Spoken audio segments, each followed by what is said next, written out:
Monkeypox cases confirmed in South Korea, Singapore. Travelers wearing mandatory protective masks in Changi Airport in Singapore in June 17. Singapore CNN. Singapore has reported the first confirmed case of monkeypox in Southeast Asia during this year's outbreak, while another confirmed cases have been found in South Korea. The case in Singapore involved a British man who was in the city-state between June 15 and 17. He tested positive for monkeypox on Monday after developing skin rashes and experiencing headaches and fever last week. During this period, he had largely remained in his hotel room except to visit the massage establishment and eat at 3 food establishments on June 16, Singapore's Ministry of Health said Tuesday. 13 of the man's close contacts have been identified and contact tracing is underway, the ministry said, adding that the man is being treated at the National Center for Infectious Diseases. The case in South Korea involves the South Korean citizen who reported themselves to the South Korea Disease Control and Prevention Agency after arriving back in the country from Germany on Wednesday.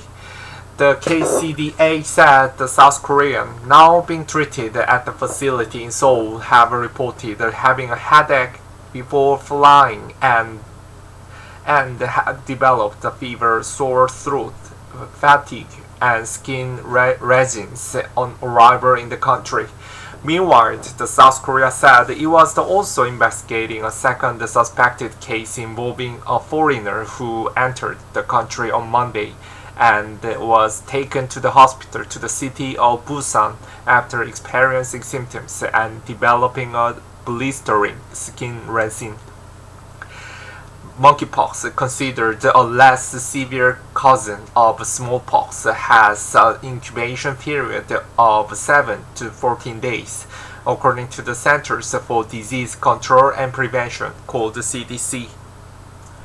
Initial symptoms are typically flu-like, such as fever, chills, exhaustion, headache, and muscle weakness, followed by swelling in the lymph nodes, which help the body fight infection and disease.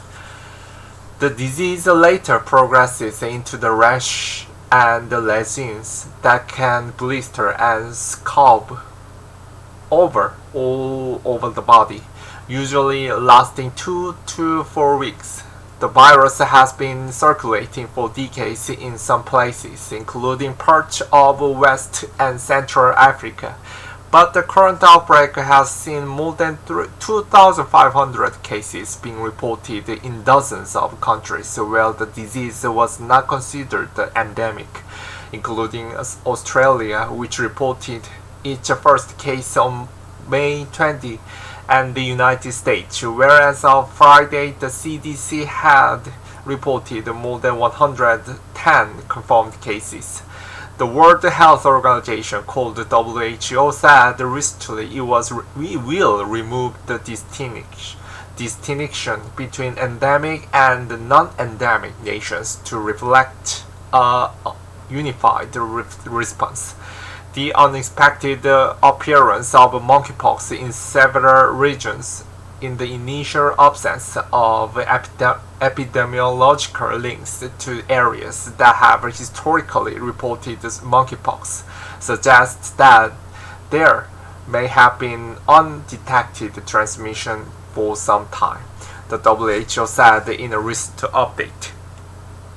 The microscope image of mature, oval-shaped monkeypox variants left and spherical immature variants right, obtained from a sample of human skin. Lessons from COVID-19. Singapore last detected a case of monkeypox in 2019 in a 38-year-old man from Nigeria who had traveled to the city-state to attend a wedding. Monkeypox is not a new disease, so we actually do know quite a bit about the disease and virus, which has been around for some time, said Koo Young Kin, a doctor and scientific officer at the Duke NUS Center for Outbreak Preparedness in Singapore. But there is a change in how the disease is circulating and spreading in this current outbreak, and this seems to be an evolving situation. Koo said the lessons from the COVID-19 pandemic could be applied to any potential monkeypox outbreak in the region. It will be wise for countries to pay attention. We have many tools which we have been using for COVID-19, and they will be useful now. Contact tracing method, quarantine protocols, and even a mass immunization strategy if needed. While I don't think we need to be overly worried about the global situation, and we might now be in the better place, disease outbreaks are never predictable, as we know. We might have a surprise from monkeypox in the near future, so we must continue to strengthen our health and surveillance systems, work collaboratively with other countries, and make better decisions than we did during the COVID pandemic.